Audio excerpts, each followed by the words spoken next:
Zandile Mjezu, and welcome to my channel. To my old subbies, thank you so much for sticking by, and to my new subbies, welcome, and I hope you guys do enjoy this space. So today I'm doing something totally different, and that's a chit chat session. So I've been in South Korea for about 5 months, and I thought it would be interesting if I share my experience and also take you along on my journey. So on my Instagram, I asked you guys to ask me some questions, and you did. So I'm about to answer those questions in this video. I hope you guys enjoy. Also, please do like, comment, and also share. Okay, so let's get to it. So I'm using this to read the questions. Don't mind me looking down. First question is, how's life in general versus South Africa? What are the culture shocks experienced that side? Okay, so culture shocks, I have had experiences where I'm like, this is shocking, and I don't really understand why. Okay, first one is the toes, right? So in South Korea, you will rarely find someone wearing sandals without socks. Sana, you will wear socks, and I don't understand, but what's the philosophy, okay, the understanding, what is it about? Like, why are people covering their toes, especially women? So that's kind of shocking, and I still don't know why, and I don't know if I should ask Koreans, but why are you guys covering your toes? So that's one thing that kind of shocked me.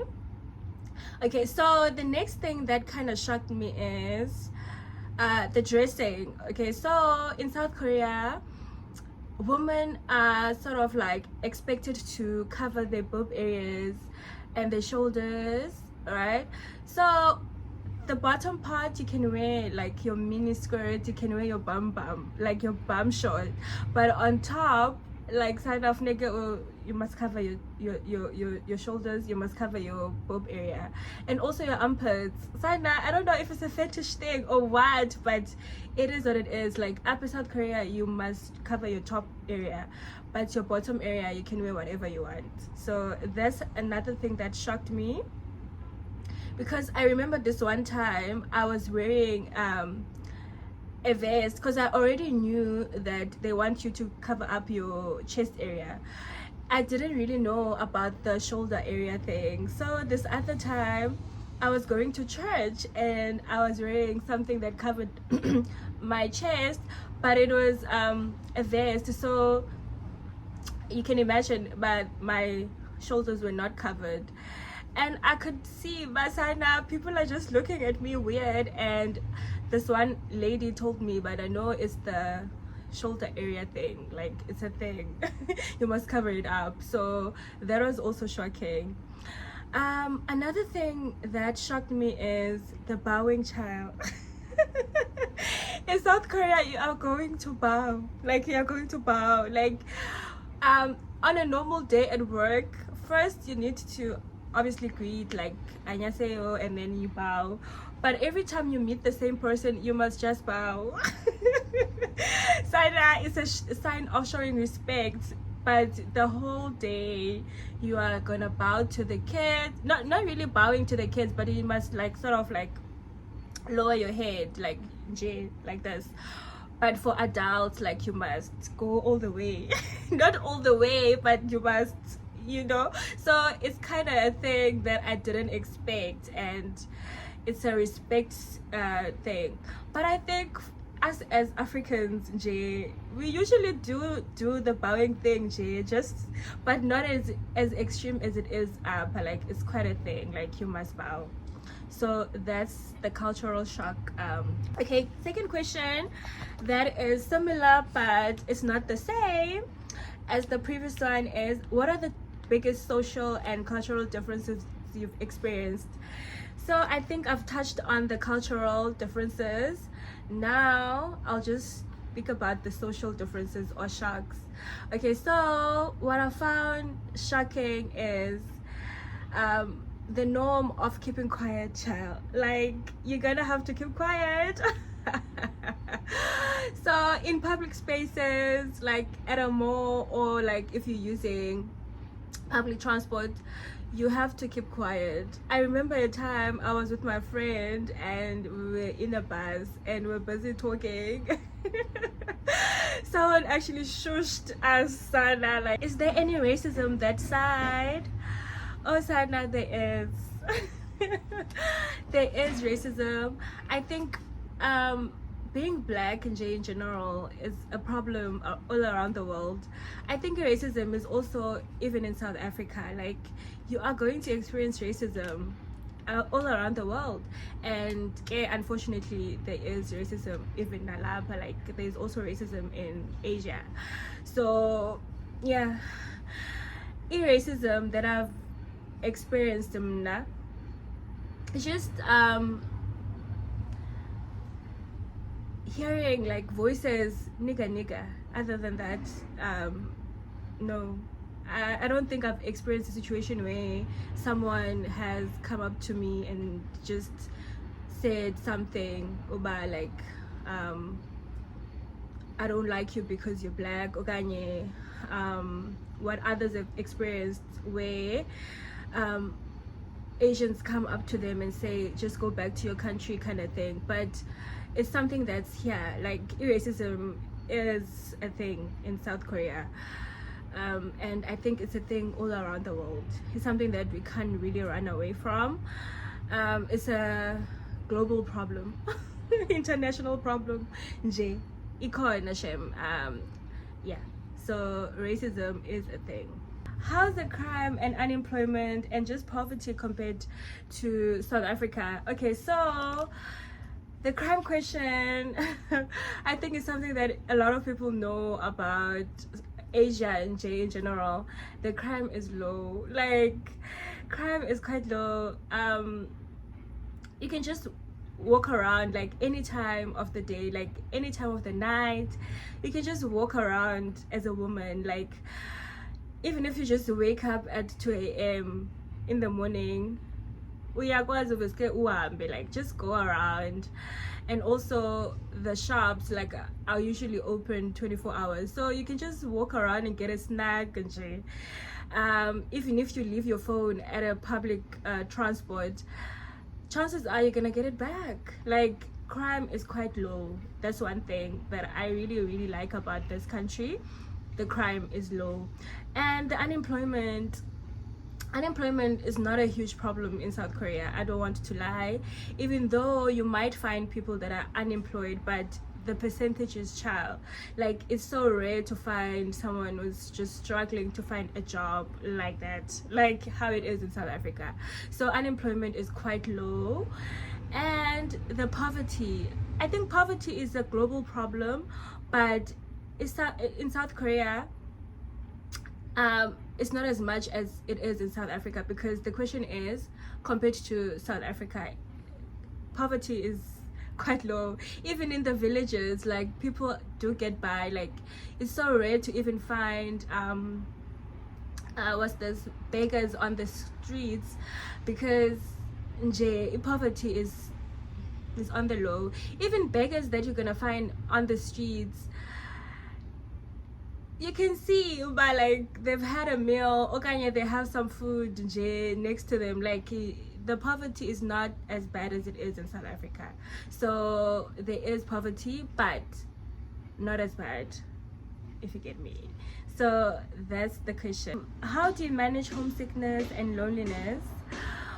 Okay, so that's a tricky one, because I don't think there is like one specific thing that you can do to actually manage homesickness. You are going to feel homesick, child. And also with loneliness, you are going to feel lonely at most times. But I think one way I manage like homesickness is trying to make video calls. I think that's the main thing that I do. Like, when I feel so homesick, I just check up on people that are back at home and make video calls and try to watch something that's South African. Like, I try to do things that make me feel closer to home. And with the loneliness part, you are going to feel lonely, child. Because I feel like in most cases people are isolated and they're on their own, even though you find friends, but they kind of like far. So during the week you have to go to work, obviously, and then when you come back you have to be on your own, because it would take time to actually travel to someone you know.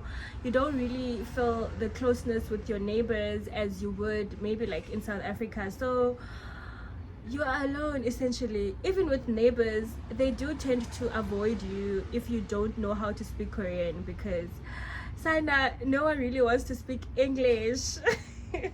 So you are going to feel alone because no one really wants to talk to you. Like abantu prefer someone that can speak Korean. Like if you can't speak Korean and you can only speak English, then you're on your own. So that's how it is. So with the loneliness thing, how do I manage it?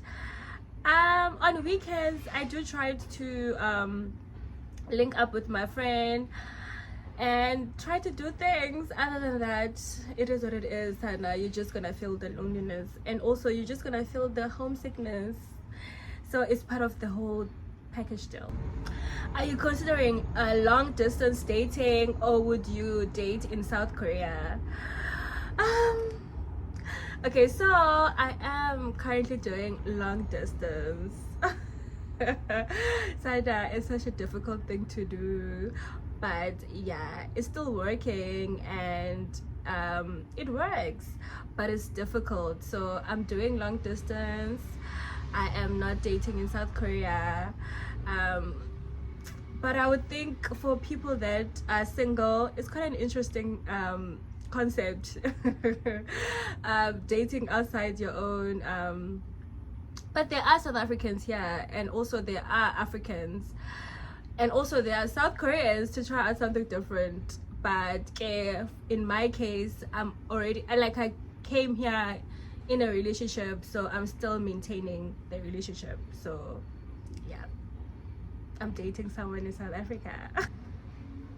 Do Koreans have glass skin, polish appearance we see on screens? I'd say yes. Like mostly they do, especially if women, they have like polar skin, sana. Like their skin is mostly porous. And another thing that they prioritize is skin lightening. Sana, most of their products have some whitening. So they do have polar skin, I won't lie. And I've tried to use some of their products, but sana, I haven't found the one. Like I haven't found good products that work with my skin. I'm just having breakouts and anything I try break out. So but Bona, they do have polar skin, I won't lie. How's your baby boy adjusting to this big change? Sana. I think it is not as easy as I thought it was going to be, but also I have like a lot of support back at home, so I don't really feel like he is having a horrible time, but I feel like he does miss me a lot, and it's kind of painful to know uba my child misses me, like, and I chose to actually go all across the world and I left him, yeah, mo. So it is a bit of oh my god, it's so fine. Mom guilt, like I do feel the mom guilt, I don't want to lie, and part of the reason that I don't think I would renew my contract, because yeah, mom guilt is a thing. Like sana, if you don't have a child, just keep it that way. Because yeah, it is kind of difficult for me, and it is kind of difficult for him too. I know, even though I know that he's having like support back at home, and I'm also receiving support this side, but it's not the same. Obviously, not having your mother around, it's not nice. Sana, about doing amanes, dig it down, Isada. Okay, so one thing about South Korea is that funeka uyazi language. Like, if you're willing to learn Korean, you can get any job. Actually, like, if you're willing to learn the language, you can get any job. But to get to the hospitals, corporate, with just English, it's kind of difficult. Like, you must learn Korean. If you're willing to learn Korean, then you might as well come. But if you would find it difficult to learn like a new language, especially Korean, child, then yeah, I don't think it would be easy for you to get a job other than teaching. However, if you dig it down for real, you saw that, go to Dubai. I think Dubai is more open, especially to nurses. So, are you enjoying the money? Oh, Sana, like, oh yeah, one thing about imali, Kesada. One thing about imali, but I must say I'm enjoying that I'm making a bit more money than I was in South Africa. That's a nice thing. And am I enjoying it? Not entirely, because I am mostly putting it away for doing something that next year that I want to do next year. So not entirely enjoying it, but I'm enjoying that I am making a bit more. I don't know if I even understand the question, or I'm even answering it the way that the person would have wanted me to answer it. But yeah, I'm enjoying. I think in a nutshell, I am enjoying the money. What did you do with your car when you left South Africa? What did I do with my car? Okay, so my car is back at home. I decided to keep the car. But at first, I wanted to sell the car. Honestly, I just wanted to let it go and just start anew. But when I went to different dealers to try and negotiate like the prices and everything, I got to see my dealers are low-key scammers. Like, they are going to try to scam you. So I got such low offers and I felt like it's not worth it. And obviously my family and everyone around me also advised me, Uba, don't let it go, because it's not like you're going away like forever. You are going to come back, and when you come back you won't have a car, which is not a good thing. So that is how I made the decision. But at first I wanted to sell, and then along the way I made the decision to keep it. So my car is back at home. Looking back right now, what has been a defining moment for you with the move? Okay, so I don't think there's one specific reason or one specific reason for me to move. Actually, like, there's a collective of reasons why I decided to move. As much as I wouldn't really be able to say all the reasons, but I feel like I can share some reasons why I decided to make the move, which is feeling stuck, Sana. I felt so stuck at my position where I was at in South Africa. I was obviously a permanent teacher, and I felt so stuck. Like, I couldn't see a way to grow within my position, and the positions that were available for me to grow where I was at were not really ideal for me, if you get what I mean. I didn't really want those positions. And also another reason why I decided to take the move is because I'm still young. I can always make up the years. I'm joking, but honestly speaking though, like, I'm in my 20s, and these are the years where I can, inverted commas, make the mistakes. I can, inverted commas, take the risks. And obviously, like, anyone else can take the risk, like however old you are, but I felt like my 20s are for me a comfortable years to take the risks, if you get what I mean. So I took the risk because I felt like it's more, it's a beautiful time frame actually for me. So yeah, and some obviously I can't say right now, but like, yeah, those were some defining reasons why I took the move. Yeah. I don't know if I answered the question the way that the person would want me to answer the question. But yeah.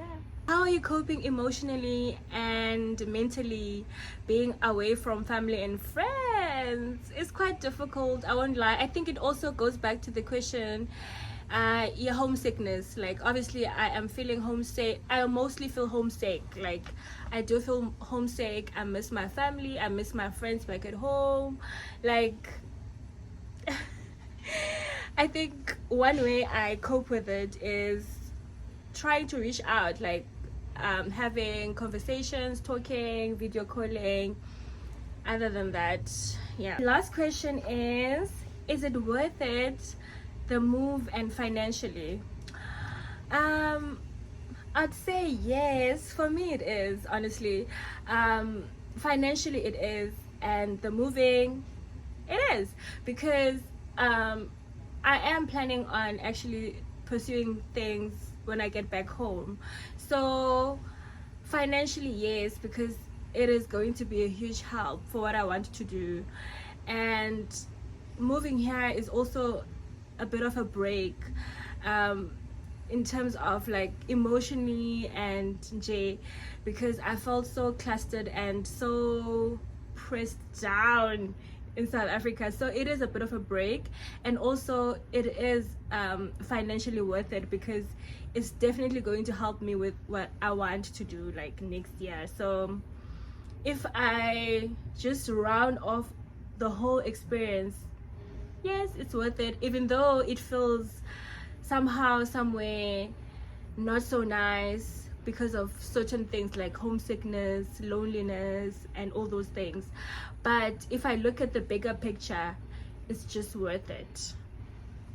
Come to the end of the video. Thank you so much for watching until this far, and please don't forget to like, subscribe if you haven't, and also do comment.